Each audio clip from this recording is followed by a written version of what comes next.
Hey guys, welcome back to whatever this is. And for today's episode, we're going to look at the Switch 2 Direct that just came out this morning. As I said, I do want to make more videos, and I plan on doing that, and I'm still trying to get through the old videos that I still have. So this is luckily the newest video that I've shot in a while. Quickest edit, so these are going to be some pretty raw thoughts. I have everything just off to the side here on my little notepad, and I'm just going to quickly do everything and show you some B-roll. Let's go.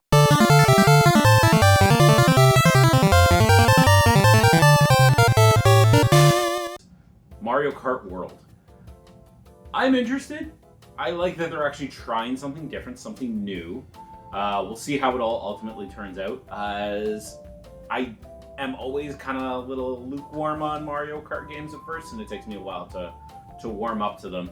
But in this case, it may actually be quite good, so we'll see how it turns out, and I hope it's a really good one. I do love the idea of just literally having this continent they drive across, which I think is really neat.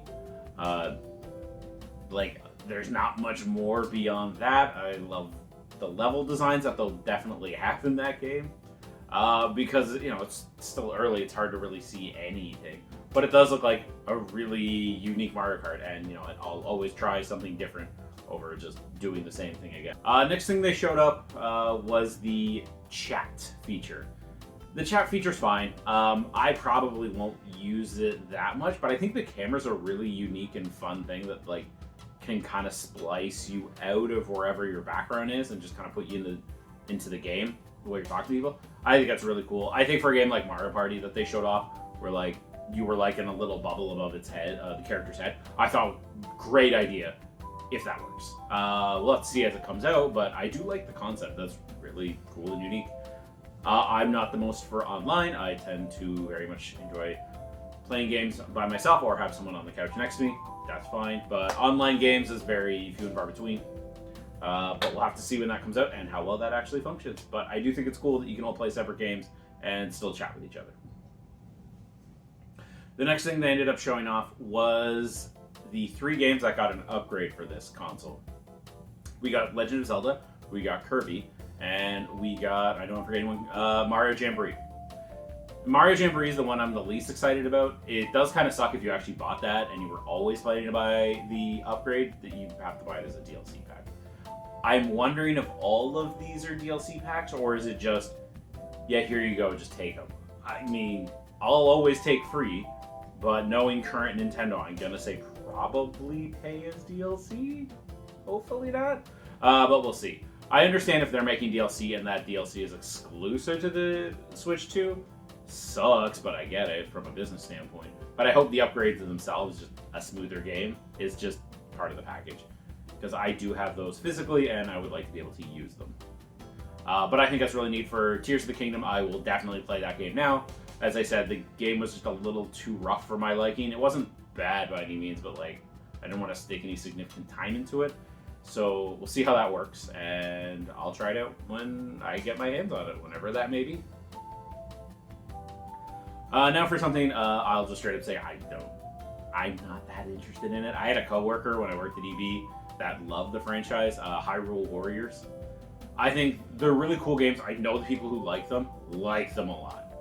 There was an old friend from high school, I remember him coming into the store and telling me every stat about a character just by a screen glance. And me just jaw on the floor you really like Dynasty Warrior. And he just goes, yup. So, you know what? For those who like a lot, I'm so glad you guys get another game. And it seems like this has been the best of that partnership. And to be honest, they're just fun games from everything I heard. They're not for me. But I am glad there's another one. Next up, something I care greatly for. We are going to get GameCube as part of the package now for your Nintendo Switch. Of buying the expansion pass. That's amazing. There's so many good games. I actually just figured they would just slowly re-release them as HD remasters, but that doesn't seem to be the case. Which I think is really neat, because I just thought, hey, Twilight Princess, or so, not Twilight, Wind Waker, I figured they would just re-release that HD version, but they're like, nope, it's just on the service. That being said, I still think it could come out, and I really hope it does, because it's a very good version.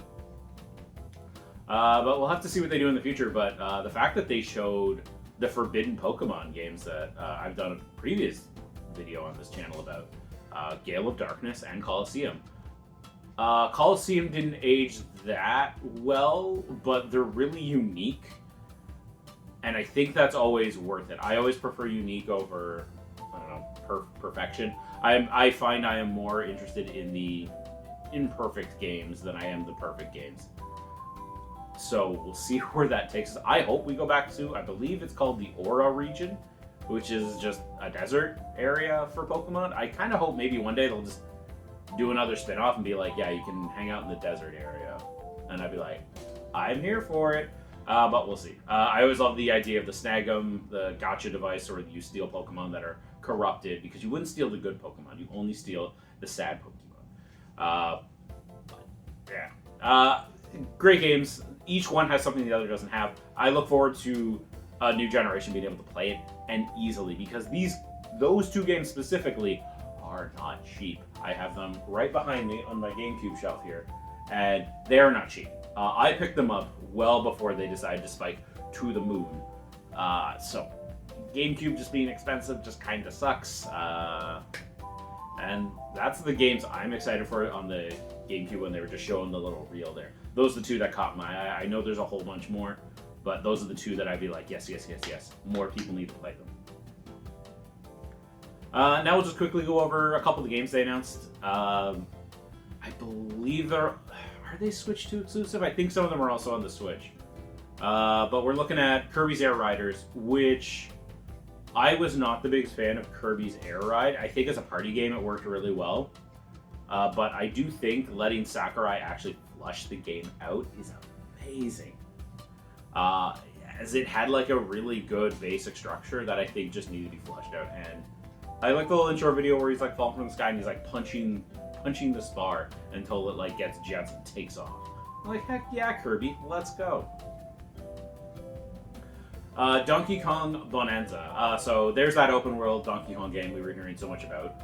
I want to try it. It looks fun. His facial animations might take a few minutes to get used to. It's very cartoonish. I'm not mad about it, but it's going to take a moment for me to adjust. I like the open world concept that they have, and clearly Donkey Kong can just break everything, which is also kind of cool. So we'll see how it goes. That game does look very, very good. Now for the two from Square Enix that I'm excited about. We've got Final Fantasy VII Remake Integrate coming out on Switch 2. Yes, finally.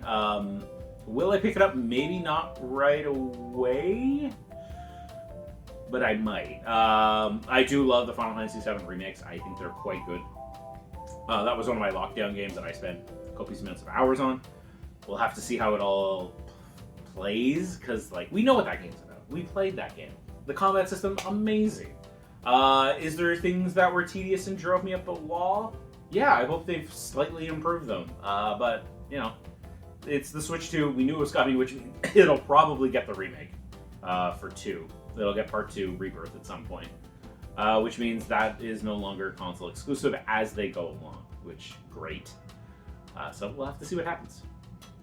The next one up was Bravely Default. I never thought I'd see that franchise again. I've got my collector's edition for my 3DS, somewhere behind me. I think it's down here. It's in the big box. I loved Bravely Default. I thought they were phenomenal RPGs at a time when like we were looking for RPGs. Bravely Default came out at a very good time as traditional RPGs had just kind of gone into the wind and just didn't exist. With that generation of PS3 360, it just died, and then the 3DS just kind of came down and went, yeah, here you go. And Bravely Default was like, oh my gosh, a traditional Final Fantasy game. They're making traditional Final Fantasies. It was something we always wanted, and we are getting them again. So thankfully, that will be an option soon. I would recommend trying it, hopefully with the HD. There is a tweak to the end. I didn't find it annoying, but people find an end, something near the end of the game, very annoying. Now, if they fix that, I think they've got a perfect game on their hands. Now, for me, the reason why it wasn't annoying is I over-leveled like crazy because I wanted to max jobs out. So I would sit at work, let it autoplay, in the background, and my character would just. I was able to autoplay by just sitting with. I had a desk job where I would greet people, but I could leave like my hand like underneath a desk lip where they couldn't see me. I just had my character walk around in a circle and let auto battle do everything for me as I'm kind of eyeing from a distance. So sometimes being a battle, I'd grab stuff people would want, give it to them, and they go about their day. And it was great. It worked for me. So I over leveled like crazy by accident. So by the time I actually got to that area, I was okay. But I hopefully they fix it in the HD. It was a big complaint from a lot of people, so luckily nowadays with most HDs, they do address them, but we'll see what they do when it comes out. Again, because everything is so early, I hate saying this over and over, and I feel like I sound like a broken record, but so much of it is, well, I'll have to see till it's in my hands. I'll have to see till it comes out, because that's where we're at.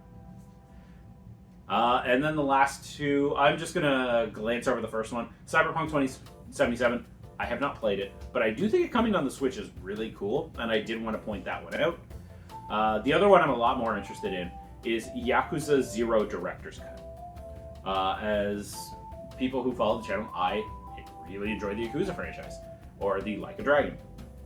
Now, when it comes to 0, it doesn't have an English dub, but I just saw before I was about to shoot them tweet out a few things about it, and it does appear to be they are actually dubbing 0. They're making a director's cut and they're going to dub 0. I'm going to play the heck out of that game again if they do that. I loved Yakuza 0, and just being able to hear it with a dub, I'll just be able to kind of more passively play it and enjoy it. I could probably even get more people to play it because of that, because some people just don't want to read, which is fair when you're just trying to relax. I don't mind as long as the font is good. Yakuza was always good. I played through all of them. There's like one I still need to play through 4 and 5 initially, but I have played through most of them. But anyways, guys, that was my thoughts on the Nintendo Direct that just dropped. I'm looking forward to the Switch. I'm concerned with the price. Being in Canada, it looks like the price in the States is going to be about $450. And I'm wondering if those are them gauging for reasons outside of their control with that going on. And in Canada, generally what we'll do is we'll just look at the American price, quickly throw it through a converter, and be like, what number did you spit out? And in Canadian dollars, you're looking at about $650. So that thing is about the same price as a Steam Deck. Whew. That one, I will still probably try and make it work. I'll probably have to tighten up for a bit, but I'll figure it out. But yeah, I will definitely pick this system up. It has the one thing I just wanted the Switch to have, because it was just creaking too hard. It just needed a bump, because there was a couple games nearing the end of the life. I would even say by 2020, that console was creaking. It wasn't bad, it's not broken, it creaks. It's like an old house. You see the faults a lot more as time goes on. More faults come up because it's not as new as it was. Like one was Ys 9, Monstrum Nox. Not the best Ys game, but the problem was with that game chugged. In the open world part, if you were in a battle, you were fine. But the second you were trying to explore, you would catch it kind of stutter every few frames. And it's because it was trying to load in the world. So hopefully just that extra power of the Switch, too, will just be able to like kind of make it push through and kind of break it. Which would make the game 100% playable. Like, it's a good game, it's a bad port. Bad-ish port. So hopefully that will make some issues decline, and we'll see how much longer this console will last with the Switch 1. I still have a couple games on pre-order, nothing huge, but that's just how it goes with video games. But anyways, guys, that's it for this week's episode. Sorry for the long ramble, but take care. Have a good one.